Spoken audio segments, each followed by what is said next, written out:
तो मैं पहला सवाल यही है कि इंडिया न्यूज़ के शौर्य सम्मान का सिलसिला और आपके राज्य में कानून व्यवस्था की स्थिति, इन दोनों पर पहले आप अपनी राय रख लें। देखिए, उत्तर प्रदेश राज्य 2017 से पहले अव्यवस्थाओं का शिकार था। लॉ एंड ऑर्डर बहुत बड़ी चुनौती थी। भरोसा टूट गया था लोगों का, चाहे डेवलपमेंट को लेकर या कानून व्यवस्था को लेकर के। बीमारू राज्य के रूप में लोग मानते थे और उत्तर प्रदेश के लोग जब कहीं दूसरे राज्यों में जाते थे रोजगार के लिए, पढ़ने के लिए, तो उनके सामने एक बड़ी समस्या आती थी कि यूपी का नाम लेते ही उनको घर भी किराए पर नहीं मिलता था। 2017 से पहले बड़ी दुरूह स्थितियां उत्तर प्रदेश के लोगों के सामने थी। विकास कार्य अवरुद्ध थे, लॉ एंड ऑर्डर ध्वस्त हो गया था, नौजवानों में असंतोष की भावना थी, उद्योगपति उत्तर प्रदेश से पलायन कर रहे थे। 2017 में माननीय प्रधानमंत्री नरेंद्र मोदी जी के नेतृत्व में उत्तर प्रदेश में उनके मार्गदर्शन में चुनाव हुआ और भारतीय जनता पार्टी ने 325 से अधिक सीटें गठबंधन के साथ जीत करके प्रचंड बहुमत की सरकार बनाई। यह ऐसा अवसर था तब आजादी के बाद दूसरी बार इतनी बड़ी संख्या में एक दल के विधायक चुनाव जीत करके आए थे। माननीय मुख्यमंत्री योगी जी को कमान मिली। आज हम कह सकते हैं कि उत्तर प्रदेश राज्य में अपराधियों में भय है। बहन बेटियां बेखौफ रात को 12 बजे भी अपने गंतव्य को जा रही हैं, जा सकती हैं। संगठित माफिया गिरोह पूरी तरह से ध्वस्त हो चुके हैं। आपसी वैमनस्यता के कारण जो घटनाएं होती हैं उनमें कड़ी कार्रवाई हमारी सरकार ने की है। अपना पराया, छोटा बड़ा, गरीब अमीर नहीं देखा। जिसने भी कानून तोड़ा है उसके खिलाफ कड़ी कार्रवाई सुनिश्चित की गई है। डेवलपमेंट के मोर्चे पर आज उत्तर प्रदेश राज्य चतुर्मुखी विकास की ओर आगे बढ़ रहा है। सबसे बड़ा डेवलपमेंट का एक पैमाना होता है पानी, बिजली, सड़क, स्कूल, अस्पताल, जो जन सुविधाएं हैं। उत्तर प्रदेश की सीमा शुरू होते ही लोग मानते थे कि टूटी सड़क आ गई, यूपी आ गया। 2017 से पहले आज हम कह सकते हैं कि सर्वाधिक एक्सप्रेसवेज वाला कोई स्टेट अगर है तो आज उत्तर प्रदेश है। आधा दर्जन एक्सप्रेसवेज चल रहे हैं, आधा दर्जन पाइपलाइन में है, शीघ्र ही उनका लोकार्पण होने वाला है। पीडब्ल्यूडी ने 75 के 75 जिलों को 4 वे लेन से जोड़ने में सफलता हासिल की है। 2,72,000 किलोमीटर से अधिक सड़कें पीडब्ल्यूडी ने बनाई हैं, चौड़ीकरण किया है, सुदृढ़ीकरण किया है। इसके अलावा बड़ी संख्या में ब्रिजेज, कलवर्ट्स, आवागमन के साधन संपन्न किए गए हैं। रेल नेटवर्क केंद्र सरकार ने उत्तर प्रदेश राज्य का स्ट्रेंथन किया है। नई ट्रेनें चलाई गई हैं, rail line, double rail line की गई है, उनका इलेक्ट्रिफिकेशन हुआ है। पहले लखनऊ से आप अगर शाहजहांपुर बरेली वाला मार्ग पकड़ते थे दिल्ली के लिए तो पूरी तरह से इलेक्ट्रीफाइड नहीं था। कानपुर दिल्ली मार्ग रेल का इलेक्ट्रीफाइड था। आज हम कह सकते हैं कि पूरी तरह से विद्युतीकरण हो चुका है, डबलिंग हुई है और रेल यातायात में नई ट्रेनों के संचालन के साथ साथ वंदे भारत जैसी आधुनिक ट्रेनें मिली हैं। रेलवे स्टेशनों का अंतर्राष्ट्रीय स्तर पर उनके पैमाने पर विकास हुआ है, चाहे लखनऊ हो या गोमती नगर हो या जो अन्य जिलों में स्टेशन है उनका भी समुचित विकास हुआ है। माल गाड़ियों की भी गति बढ़ाने में भारतीय रेल ने उत्तर प्रदेश में सफलता हासिल की है। हवाई यातायात में बड़ी संख्या में अचानक वृद्धि हुई है। लखनऊ का हवाई अड्डा आपको किसी भी इंटरनेशनल एयरपोर्ट से बेहतर नजर आएगा। आज हम कह सकते हैं कि लखनऊ में 115 से अधिक फ्लाइट लैंड कर रही हैं और बड़ी संख्या में, और उत्तर प्रदेश राज्य जहां केवल 3-4 एयरपोर्ट संचालित होते थे, लखनऊ, बनारस, छुटपुट, कुशीनगर, प्रयागराज, बरेली, आज सारे हवाई अड्डे, हमारे 17 हवाई अड्डे इस समय कार्यशील हैं और आने वाले दिनों में 21 हवाई अड्डे हमारे कार्यशील होंगे, क्रियाशील होंगे। और जेवर का जो हवाई अड्डा बन रहा है वो एशिया का सबसे बड़ा हवाई अड्डा बनने जा रहा है और हमें लगता है कि आने वाले कुछ महीनों में उसका लोकार्पण होगा। ट्रायल फ्लाइट वहाँ लैंड कर चुकी है। तो यातायात हो, पानी, बिजली, सड़क, स्कूल, अस्पताल हो, जल जीवन मिशन ने घर घर पानी पहुँचाने में सफलता हासिल की है। हासिल करने जा रहे हैं। मेडिकल कॉलेजेज, पहले 17 से पहले मात्र 12-13 मेडिकल कॉलेज थे। आज हमारे पास 65 मेडिकल कॉलेज पूरी क्षमता के साथ काम कर रहे हैं। 17 मेडिकल कॉलेज इसी वर्ष प्रारंभ हुए, जहां पहले साल की पढ़ाई प्रारंभ हुई है। अस्पताल में दवाइयों की कोई कमी नहीं है। नए पद चिकित्सकों के सृजित हुए हैं और MBBS MD की जो पढ़ाई होती है उनमें सीटों की संख्या 2 गुने से अधिक हो चुकी है।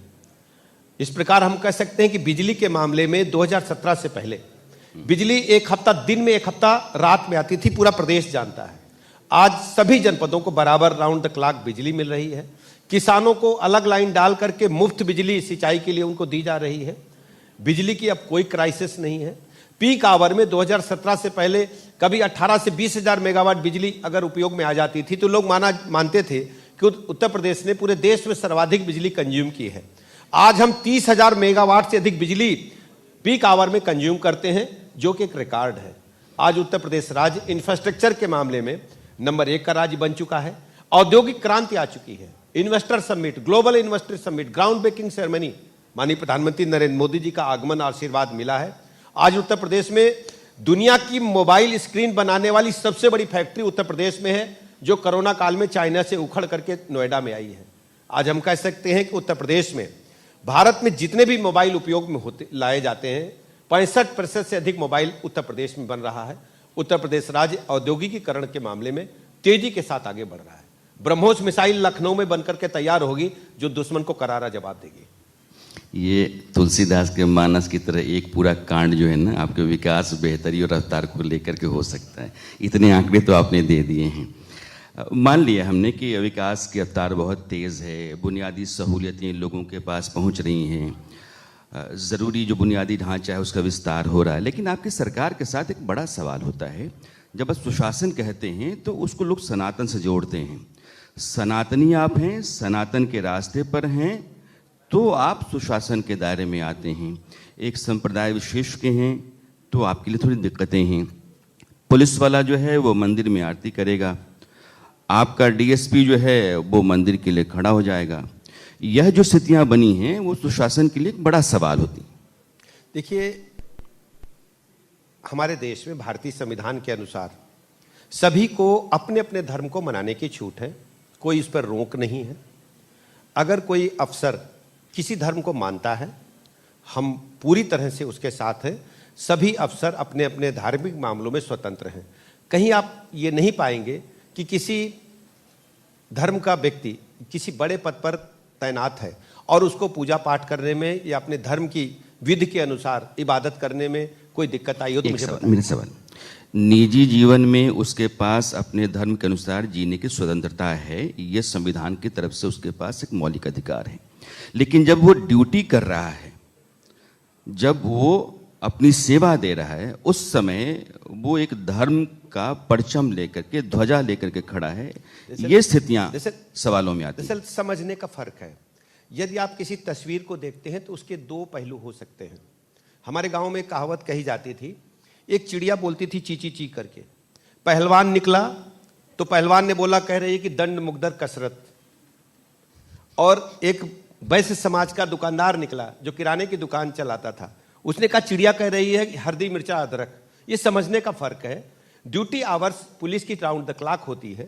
यदि रास्ते में कहीं वो अपने धर्म के स्थान पर जाते हैं तो इस पर कोई रोक नहीं है। पूरे प्रदेश में एक सवाल उठता है, चाहे वो जौनपुर का हो, संभल का हो, बदायूं का हो, मंदिरों में खोजो, मस्जिदों में खोजो और मंदिर निकालो। अब ये जो बवाल दर बवाल चल रहा है, एक तरफ आप कहते हैं कि हम विकास की रफ्तार को तेज करना चाहते हैं, एक तरफ कहते हैं कि प्रदेश को देश में नंबर 1 ले जाना चाहते हैं, 1 ट्रिलियन की इकॉनमी आप चाहते हैं, और दूसरी तरफ आप मस्जिदों के भीतर मंदिर ढूंढते हैं। मुझे लगता है कि हम लोगों को डेवलपमेंट पे बात करनी चाहिए। इस प्रकार के नैरेटिव को सेट करने का गलत प्रयास किया जा रहा है। हमारी सरकार की प्रतिबद्धता है कि हम उत्तर प्रदेश का समेकित संपूर्ण विकास करें और लोगों के अंदर ये भावना आए कि उत्तर प्रदेश राज्य पूरे देश में नंबर 1 के लिए आगे आया है। आज उत्तर प्रदेश राज्य का जो नैरेटिव है वो पॉजिटिव है। आप किसी से पूछेंगे देश के बाहर या देश के अंदर कि उत्तर प्रदेश राज्य का बेस्ट इंफ्रास्ट्रक्चर है, हमारे पास यूनिवर्सिटीज की संख्या लगभग दोगुनी हो चुकी है, बच्चों के स्कूल में क्वालिटी एजुकेशन मिल रही है, मध्याह्न भोजन उनको अच्छा मिल रहा है। पॉजिटिव चर्चाएं होनी चाहिए। आज हम कहने में गर्व महसूस करते हैं कि उत्तर प्रदेश राज्य में ओडीओपी ने धूम मचा दी है, उस पर चर्चा नहीं होती है। ये मुझे लगता है कि लोगों को शॉर्टकट अच्छा लगता है कि जो चर्चा में आ जाए। ओडीओपी की चर्चा क्यों नहीं होगी? पीलीभीत की बांसुरी बिहारी जी की पूरी दुनिया में तहलका मचाती है। अमरोहा की ढोलक की चर्चा कभी नहीं होगी, संभल की चर्चा आप करेंगे। जब माहौल शांत होगा तो चर्चा तो उसी की हो जाएगी। सिद्धार्थनगर का काला नमक चावल, अलीगढ़ के ताले, रामपुर की चाकू की चर्चा होती थी, लेकिन हमारी सरकार में रामपुर की चाकू की चर्चा नहीं है। 17 के बाद से रामपुर की वायलिन की चर्चा है। वायलिन ऐसा वाद्य यंत्र है, सिर्फ रामपुर में बनता है, पूरी दुनिया में जाता है। आप देखेंगे मुरादाबाद का पीतल उद्योग, उसके बारे में चर्चा करिए आप। लखनऊ की चिकनकारी, उसकी चर्चा करिए आप। प्रयागराज का अमरूद, लाल अमरूद है, सेब की तरह होता है, उसको आप खाएंगे, आजकल सीजन चल रहा है, अद्भुत टेस्ट है उसका। तो उत्तर प्रदेश राज्य में हर जिले में कुछ ना कुछ अपना है। टांडा में बने हमारे कपड़े, जो हैंड वीवर्स हैं, हमारे जो कपड़ा बुनते हैं, टांडा, मऊ, बनारस की साड़ियां, हमारी बेटी की शादी बगैर बनारस की साड़ी की पूरी नहीं होती।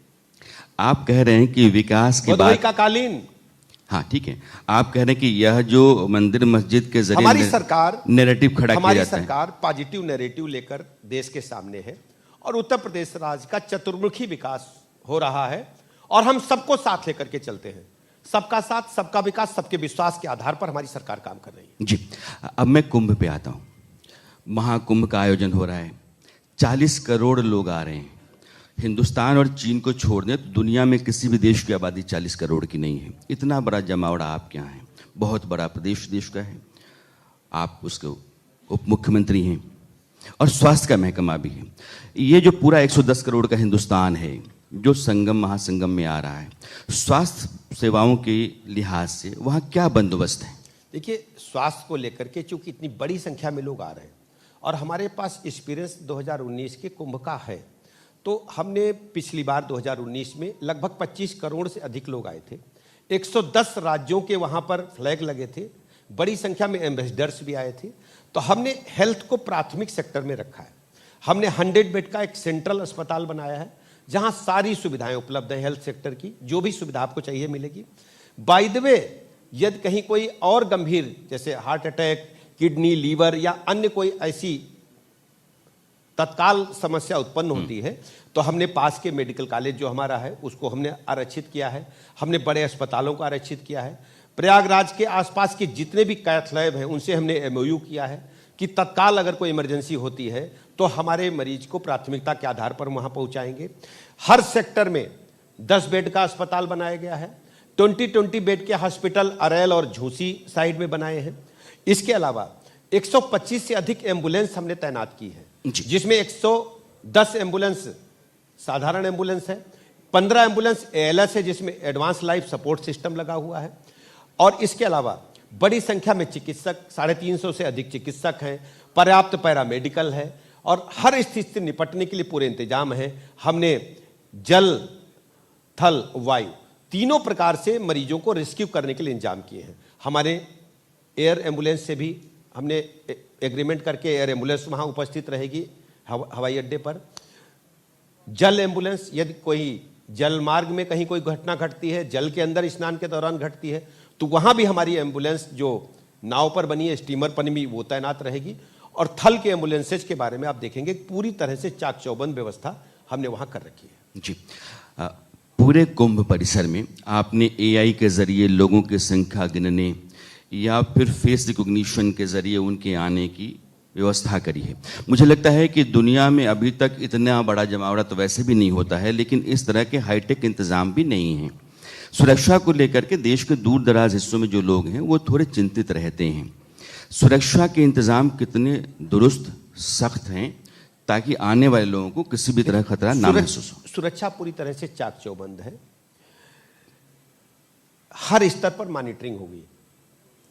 3 स्तरीय सुरक्षा व्यवस्था है।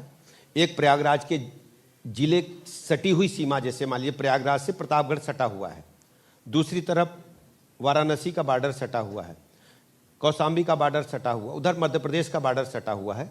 तो हम सटे हुए बॉर्डर के पहली हम जांच बैठाएंगे। वहां पर हमारी पुलिस टीम रहेगी, जो सर्विलांस टीम रहेगी प्रयागराज की सीमा में। फिर आफ्टर देन जो मेला क्षेत्र है वहां हम पूरी तरह से जांच करेंगे। फिर पूरी तरह से इलेक्ट्रॉनिक सर्विलांस के माध्यम से हम एक एक चेहरे को डिटेक्ट कर रहे हैं, और जैसे ही कोई अराजक तत्व घुसने का प्रयास करेगा वो एआई के माध्यम से हम उसे डिटेक्ट करेंगे। ऐसे सभी चेहरों को जो वांछित हैं या अपराधी हैं या उन पर कहीं कोई आरोप लगा है, हमने पूरी तरह से इलेक्ट्रॉनिक सर्विलेंस के माध्यम से उनकी मॉनिटरिंग करने का काम किया है। जी, उत्तर प्रदेश के उप मुख्यमंत्री ब्रजेश पाठक जी, आप आए, आपने समय निकाला, आपका बहुत बहुत धन्यवाद। बहुत बहुत धन्यवाद नंद जी, बहुत बहुत धन्यवाद, आभार आपका। मगर मैं ब्रजेश पाठक जी आपको दरख्वास्त करता हूं कि आप मंच पे बने रहिए, क्योंकि हमारे जो अगले अवार्ड्स हैं वो हम आपके हाथ देना चाहते हैं। जो हमारे अगले शौर्य सम्मान अवार्ड्स हैं उसकी ओर अब अभिषेक हम बढ़ते हैं। बिल्कुल, लेकिन अवार्ड के लिए हम आगे बढ़ें उससे पहले मैं मंच पर आमंत्रित करना चाहूंगा सांसद कार्तिकेय शर्मा जी को। सर, बहुत स्वागत है आपका मंच पर। और इसी के साथ मैं मंच पर आमंत्रित करना चाहूंगा Indira gas and petroleum private limited के डायरेक्टर एसबी सिंह जी को, जो कि डिप्टी सीएम ब्रजेश पाठक जी को शॉल उड़ाकर सम्मानित करेंगे। एसबी सिंह जी, आपसे आग्रह है कि आप मंच पर पधारें और उप मुख्यमंत्री को सम्मानित करें, शॉल उड़ाएं। जोरदार तालियां बजती रहनी चाहिए। जोरदार तालियों के साथ स्वागत डिप्टी सीएम ब्रजेश पाठक का।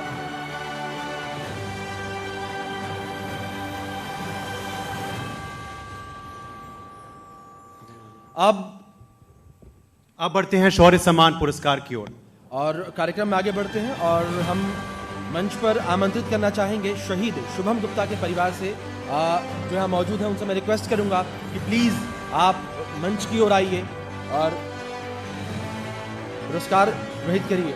जोरदार तालियां बजती रहनी चाहिए। और शौर्य की ये गाथा है जिसको नमन कर रहा है पूरा इंडिया न्यूज का परिवार।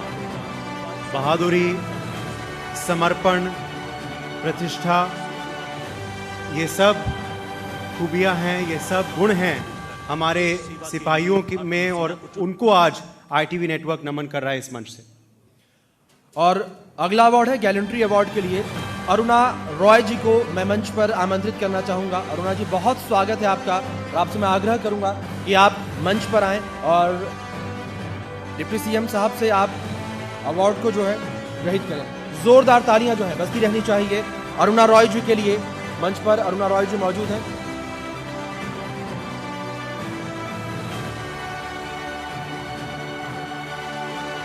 मिशन शक्ति के लिए बहुत काम किया है। रानी लक्ष्मीबाई पुरस्कार भी इन्होंने हासिल किया है। बहुत बहुत शुभकामनाएं आपको। मिशन शक्ति विशेष अभियान के तहत हापुड़ में महिला बीट प्रणाली में अपने सहयोगियों के साथ समुचित सदुपयोग, महिला बीट निर्धारण, टीम की कार्यवाहियों और महिलाओं की समस्या की त्वरित निवारण और महत्वपूर्ण सराहनीय कार्यों में अहम भूमिका आपने निभाई। बहुत बहुत शुभकामनाएं आपको और बहुत बहुत शुक्रिया ब्रजेश पाठक जी आपका, और बहुत बहुत शुक्रिया कार्तिकेय शर्मा जी आपका कि आप मंच पे आए और आपने हमारे बहादुर वीरों और उनके परिवारों को सम्मानित आज किया।